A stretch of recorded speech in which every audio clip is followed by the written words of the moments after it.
Hi everybody. I thought I'd do something a little bit different with Summer Gazette Volume 4 and try to put together something with a video.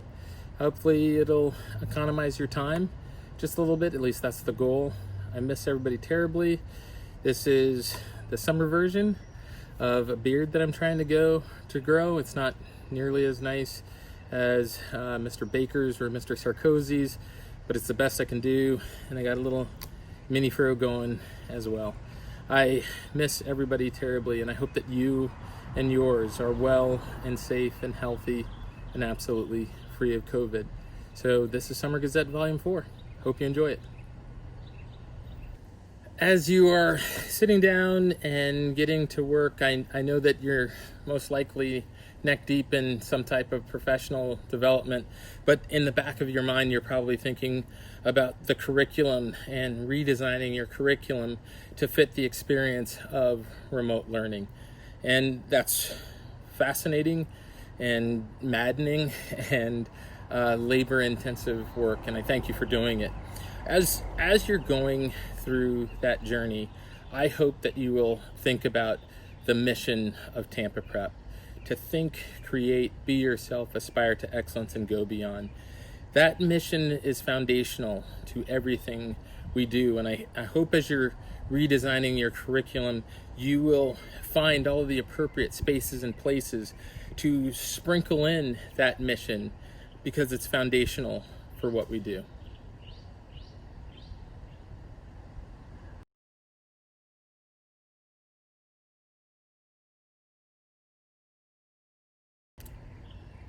As I said before, none of this work is easy.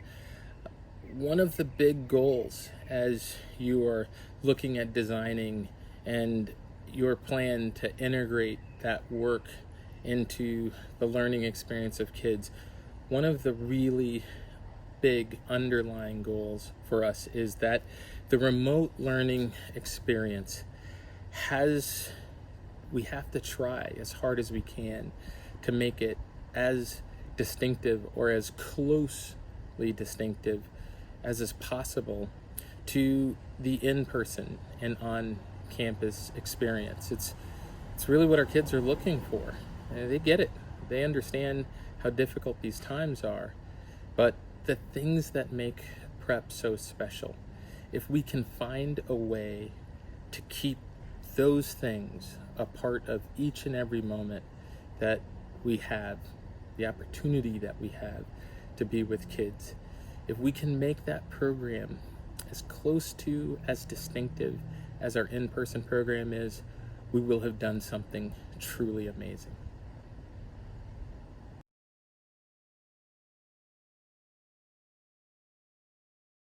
One of the new vocab words that really has to become a part of our DNA of the school is cadence. Cadence is the process through which a student moves through the curriculum that you design. Cadence is that series of subjects, that series of topics that leads to an end goal of mastery and understanding for your subject, your discipline, your space and time with kids. As you're designing your curriculum, cadence becomes one of the very, very important elements to be thoughtful of.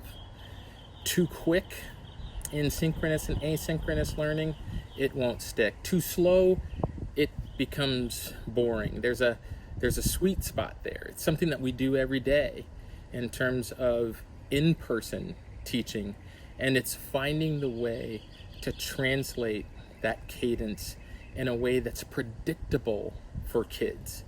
Yesterday I learned, today I'm going to learn, and tomorrow looks like this. It's bringing a very, very deep understanding of what is required for mastery, what is required for understanding, because in the hybrid model, very quickly, we have to have kids in a place where they're learning asynchronously without us. So each and every moment that we spend with kids in person becomes that much more special, that much more necessary, that much more deeper to set the setting, create the environment, develop the universe to which kids can explore their studies asynchronously.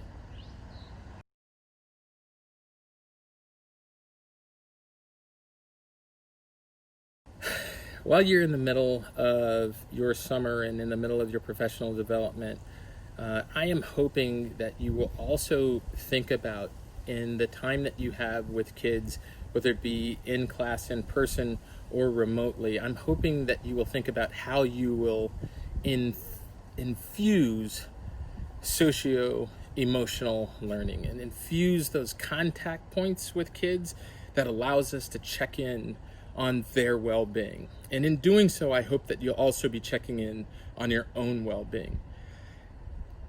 In the remote environment, we don't have an opportunity that we have every single day. You're all incredible professionals. You appraise children all the time. When you walk into your class, you can see who's happy and who's sad, who's upset, who's mad, who's excited for a game, a contest, a play, who's not, who is in a state of sadness or grief. And the digital platform makes that appraisal very difficult, very, very difficult. There's no two ways about it. So as you're working on designing your curriculums, I want you to also sprinkle in there deliberately and judiciously, sprinkle in there the opportunity to check in with kids. And that opportunity can't just be surface. It's doing what you do oh so well. It's knowing when to ask, how are you doing, that second time. And it's knowing when you're still not satisfied with that answer. And in that digital space, carving out the time with a young person to check back in with them. If we do that, we are creating an opportunity to preserve our culture and our sense of care for children that will be truly unique, truly special, and truly distinctive.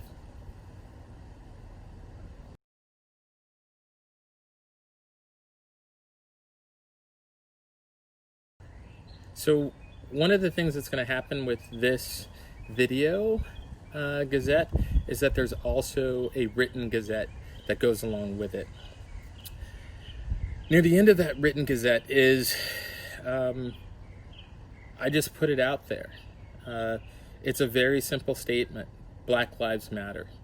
And in this moment in time, in this moment where we have the incredible responsibility to be with young people and help them derive context and meaning and understanding of the moment, I believe at some point in time when we bring our students together, someone at some time is going to either make a statement or ask a question of you.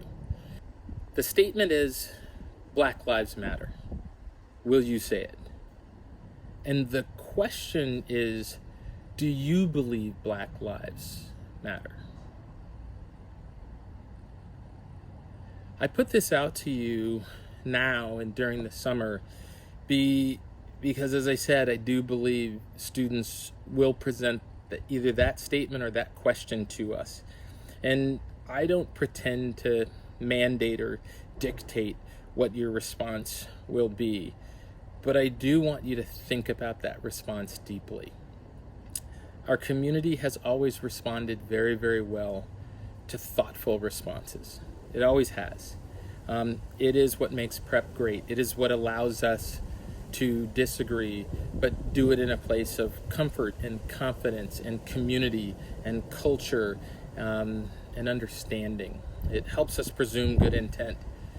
If we haven't thought about the statement and what it means to you personally, Black Lives Matter, and whether or not you believe in the statement or want to support the statement or whatever, if you haven't thought about it before it comes to you, then you'll be in a moment of reacting.